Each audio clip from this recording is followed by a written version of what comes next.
Good morning, hallelujah. હું રમેશ તથારુથ. અમારી આ ગુજરાતી બાઇબલ રીડિંગ ચેનલ પર આપ સર્વનું હાર્દિક સ્વાગત કરીએ છીએ, આવકાર કરીએ છીએ. અમારો એક આ નમ્ર પ્રયત્ન છે કે પિતા બાપના જીવન પવિત્ર વચનો જે ઘણા લોકો સુધી પહોંચે, પ્રચાર પ્રસાર થાય અને કોઈક એક આત્મા પિતા બાપના નામમાં જીતાય, તેના પ્રયત્ન રૂપે અમે આ કાર્ય કરીએ છીએ. તમારે સાથ અને સહકારની અપેક્ષા છે.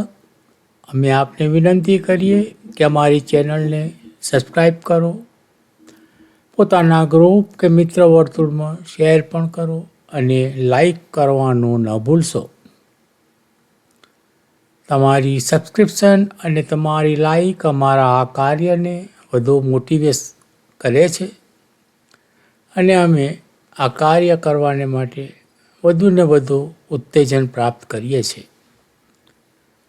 તો ચલો, આ સમય નિત્યક્રમ મુજબ જીવન પવિત્ર વચનો વાંચવાનો છે. તે એક ટૂંકી પ્રાર્થના કરીશું અને આજના વચનોમાં જઈશું.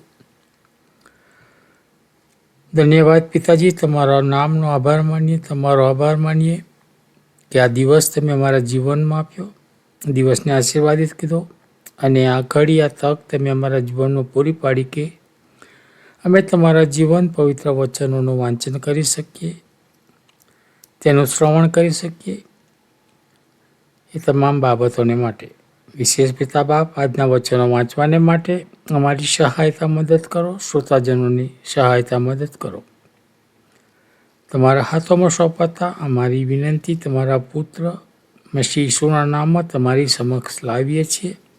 સાંભળો અને તેને માન્ય કરો. આમીન, આમીન. ગીતશાસ્ત્રનું પુસ્તક અને તેનો 44મો અધ્યાય. રક્ષણ માટે પ્રજાનો પોકાર.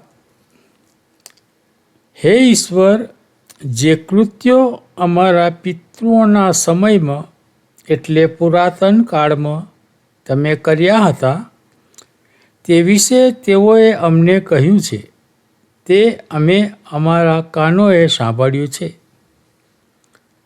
તમે તમારે હાથે વિદેશીઓને કાઢી મૂકીને ત્યાં તેમને વસાવ્યા હતા. તમે એ લોકો પર દુઃખ લાવીને તેઓને હાંકી કાઢ્યા, કેમ કે તેઓએ પોતાની તલવાર વડે દેશને કબજે કર્યો નહોતો.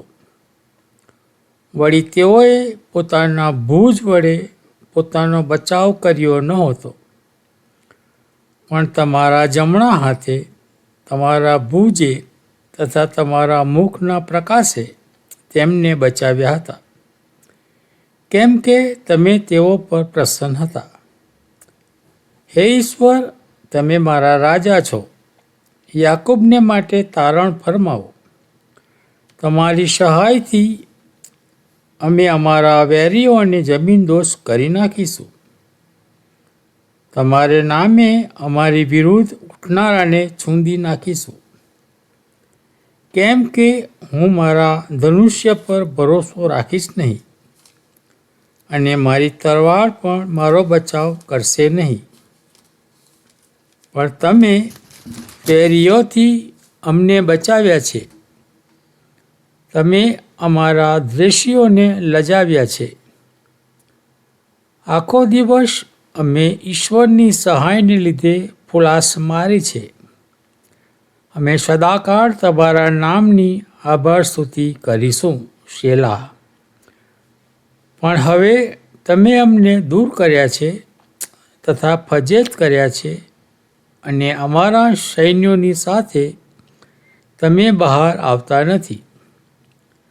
તમે વૈરી તરફ અમારી પાસે પીઠ ફેરવાઓ છો અને અમારા દ્વેષીઓ અમારી મરજી પ્રમાણે, પોતાની મરજી પ્રમાણે અમને લૂંટે છે. કાપવાના ઘેટાની જેમ તમે અમને આપી દીધા છે અને વિદેશીઓમાં અમને વિખેરી નાખ્યા છે. તમે તમારા લોકને મફત વેચી દો છો અને તેમની કિંમતથી તમને કંઈ લાભ થતો નથી.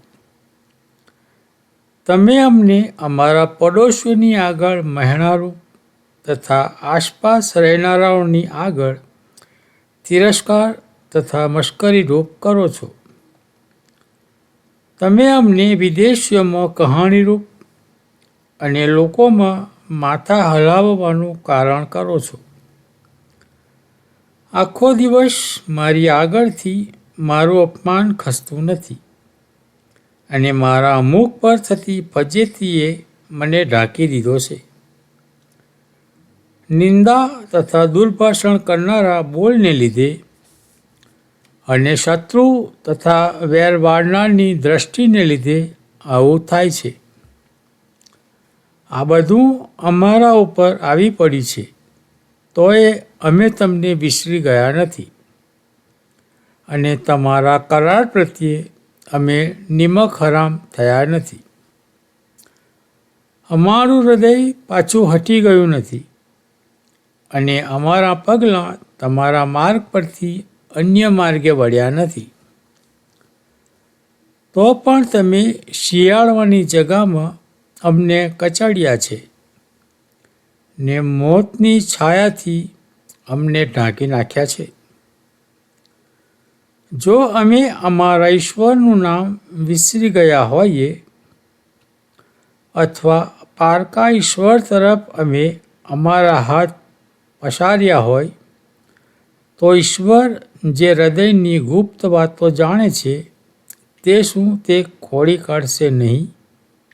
કેમ કે તમારે લીધે અમે આખો દિવસ માર્યા જઈએ છીએ. કાપવાના ઘેટાના જેવા અમને ગણવામાં આવે છે. હે પ્રભુ, જાગો, તમે કેમ ઊંઘો છો? ઉઠો અને અમને સદાકાળ દૂર ન રાખો. તમે તમારું મુખ કેમ ઢાંકો છો અને અમારું સંકટ તથા અમારી સતાવણી કેમ વિસરી જાઓ છો? કેમ કે અમારો જીવ જમીન સુધી નમી ગયો છે, અમે પેટ ઘસડતા થઈએ છીએ. તમે અમને સહાય કરવા ઉઠો અને તમારી કૃપાથી અમને છોડાવી લો.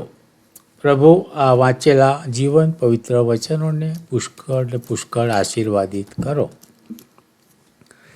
પ્રાર્થના કરીએ.